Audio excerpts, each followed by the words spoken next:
आप सभी का स्वागत है हमारा लेक्चर नंबर 94। आज हमारा लाभ आने का दिन नंबर 16 है। आपकी ये बुक 8 सवाल की, जिसके हम टोटल लेक्चर 365 में कंप्लीट कराना का टारगेट है। और ये वीडियो आपकी शॉर्ट लेक्चर है, 10 से 15 मिनट के अंदर ये सभी वीडियो हम शूट करते जाते हैं ताकि एग्ज़ाम के टाइम पे जल्दी जल्दी क्विक रिवीजन करा जा सके। हमारी ये वीडियो सुबह डेली 6 बजे अपलोड होती है।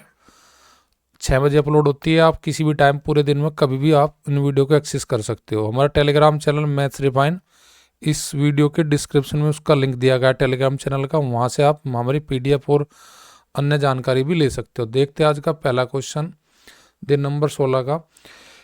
हम बहुत ही सरल भाषा में इन क्वेश्चनों को सरल करते हैं सोल्व, ताकि आपके एग्जाम तक ये माइंड में आपके बिल्कुल सेव हो जाए। कोई ट्रिक, कोई ज़्यादा शॉर्टकट के चक्कर में नहीं, केवल अंडरस्टैंडिंग बढ़ाते, चीज़ों को समझते क्वेश्चन को हम निकालते हैं वीडियो लेक्चरों में।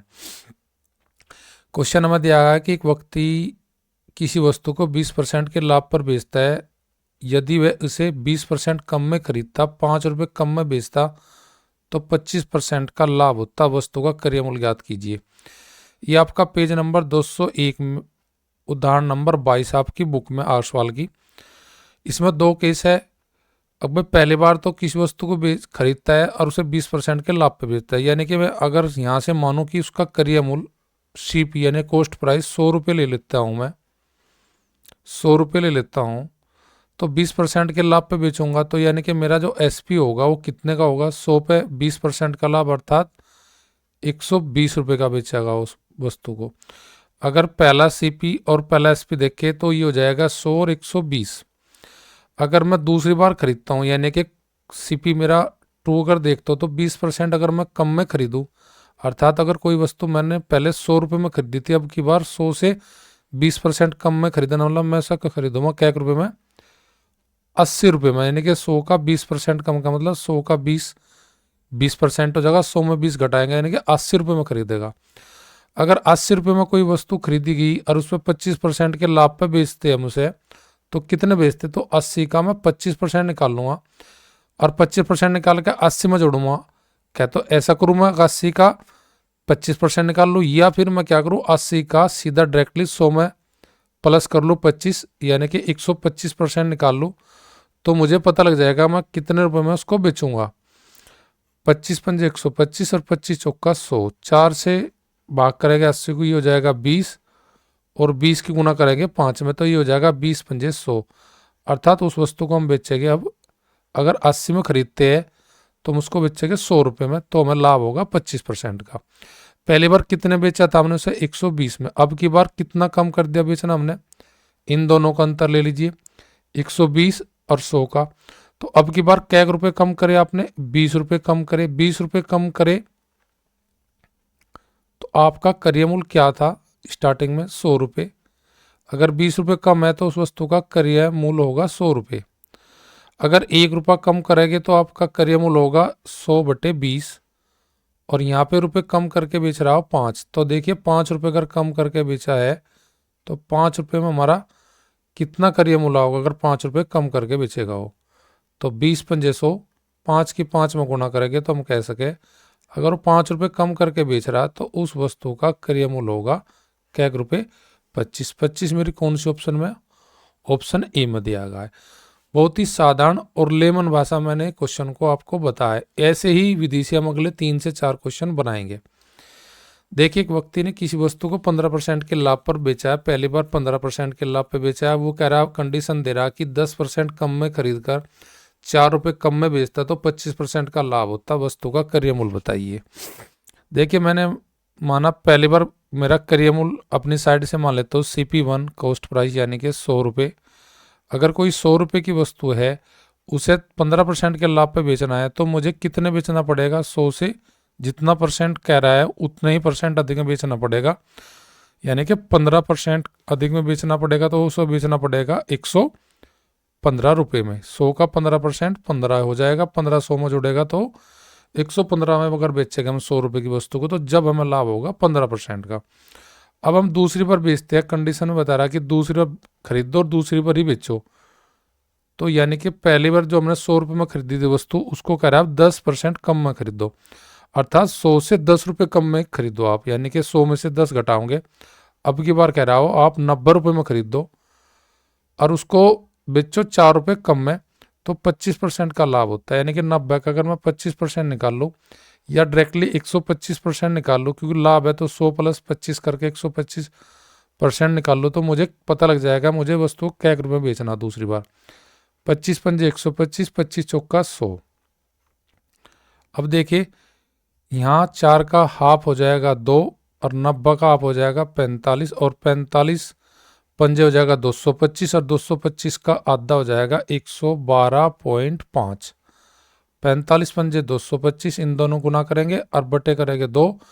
225 का आधा 112.5, यानी कि पहली बार आपने 115 बेचा था, तो अब की बार क्या बेचेंगे आप दूसरी बार 112 रुपये 50 पैसे में। तो इन दोनों का आप अंतर लीजिए, दोनों आपके SP1 और SP2 का।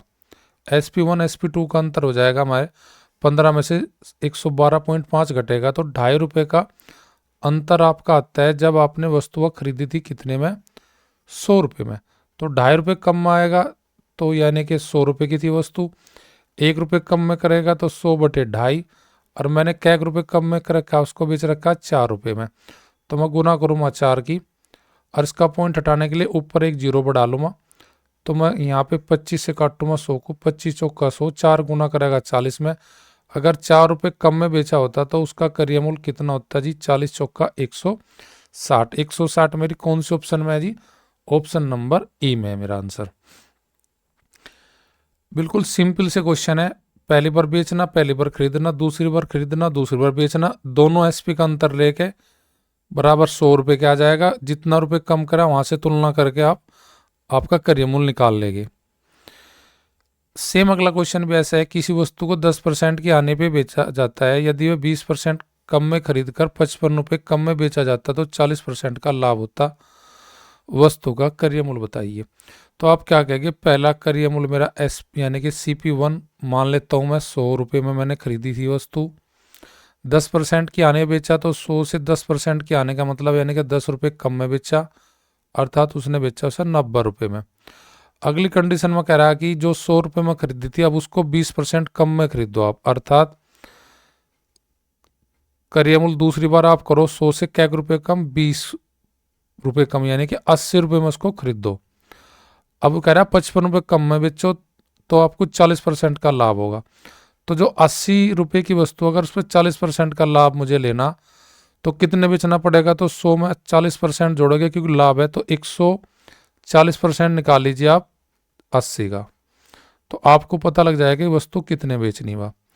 ये दोनों जीरो कैंसिल होगी, 14 अट्ठे 112, यानी कि अगर आप 112 रुपये में बेच दो जो वस्तु 80 में खरीदी थी तो क्या % का लाभ दे जाएगी वह, 40% का।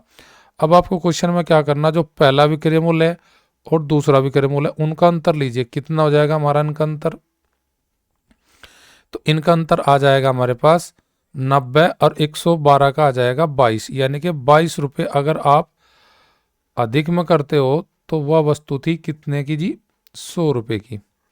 तो ये कम में नहीं कहा होगा, यहाँ पे अधिक में कहा होगा उसने बेचने को, यहाँ पे अधिक होगा, फिर लैंग्वेज के हिसाब से कम नहीं होगा। अगर 22 रुपये अधिक में बेच रहे तो 100 रुपये की वो वस्तु थी, अगर 1 रुपये अधिक में बेचोगे तो कैक की हो जाएगी 100 बटे 22, तो कितने रुपये अधिक में उसे बेच रखा, 55 रुपये अधिक में बेच रखा, तो आपका क्रय मूल्य कितना होगा, गुना कर लीजिए 55 की, 11 दूनी 22 और 11 पंजे 55, और जी 100 का हाफ हो जाएगा 50, और 50 की गुना करेंगे 5 में, 50 और 5 की गुना हो जाएगी जी 250। तो जो वस्तु 55 रुपये अधिक में बेची जाती तो उसमें हमारा क्रय मूल्य कितना था वस्तु का, 250 रुपये। 250 मेरी कौन सी ऑप्शन में है जी, ऑप्शन नंबर सी में मुझे दिया गया, तो मेरा राइट आंसर हो जाएगा 250 रुपये। नेक्स्ट क्वेश्चन, एक व्यक्ति किसी वस्तु को 5% के लाभ पर बेचता है, यदि 5% कम में खरीदता, 1 रुपये कम में बेचता तो उसे क्या % का लाभ होता जी, 10% का। वस्तु का क्रय मूल्य कितना है, तो मैंने माना कि पहली बार जो वस्तु मैंने खरीदी थी CP1 यानी कि 100 रुपये है उसका क्रय मूल्य, उसको बेच रहा मैं 5% के लाभ पे, यानी कि 100 पे 5% का लाभ का मतलब 100 प्लस 5, यानी कि उसे बेचेगा वो 105 रुपये। अगली बार मुझे दूसरी बार खरीदना है तो दूसरा क्रय मूल्य कितना परसेंट कम करना पहले था 5। अगर पहली बार 100 में खरीदा था तो अब की बार 5% कम कर लो, 5 रुपये कम में खरीदूंगा, यानी कि अब की बार खरीदूंगा मैं सब 95 रुपये में। अब की बार मैं बेचूंगा कितने परसेंट के लाभ पे, 10% के। तो 95 का 10% लाभ यानी कि 100 प्लस 10 यानी कि 110% निकाल ले 95 का, तो आपको पता लग जाएगी जो वस्तु 95 रुपये में खरीदी गई थी उस पर 10% का अगर लाभ लेना तो हम उसे कितने में बेचेंगे। तो 0 से 0 कट गई, 95, 11 पंजे 55 और 11 नम 99, 99 और 5 हो जाएगा 104, पॉइंट लगाएगा 1 के बाद, यानी कि 104 रुपये 50 पैसे में से बेचना पड़ेगा जो वस्तु पहले बेची थी 105 में। तो 104.5 और 105 में अंतर लीजिए आप, इनका अंतर आ जाएगा आपके पास 0.5 रुपये का अगर अंतर है तो वह वस्तु कितने में खरीदी थी हमने, 100 रुपये में। अगर 1 रुपये का अंतर आएगा तो वस्तु खरीदी जाएगी कितने में, बटे 100 के 0.5, और कम में खरीद रखा कितने, 1 रुपये में। तो 1 रुपये मुझे पूछा है, बस मैं यहाँ पे सोल्व कर लूँ, आंसर बन जाएगा। पॉइंट हटाने के लिए ऊपर 0, 5 दूनी 10, यानी कि वह वस्तु अगर 1 रुपये कम में बेची गई थी तो उस हिसाब से उस वस्तु का जो क्रय मूल्य था वो कितने रुपये था जी, 200 रुपये। 200 मेरी ऑप्शन सी में राइट हो जाएगा। तो जनरल बिल्कुल सिंपल भाषा में आपको ये क्वेश्चन हमारे 4 जो आज हमने देखे कि 2 बार खरीदना 2 बार बेचना, उस कंडीशन के हिसाब से अगर हम क्वेश्चन को देखते हैं तो इनको सिंपल सी तरीके से आप इस तरीके से बना सकते थे।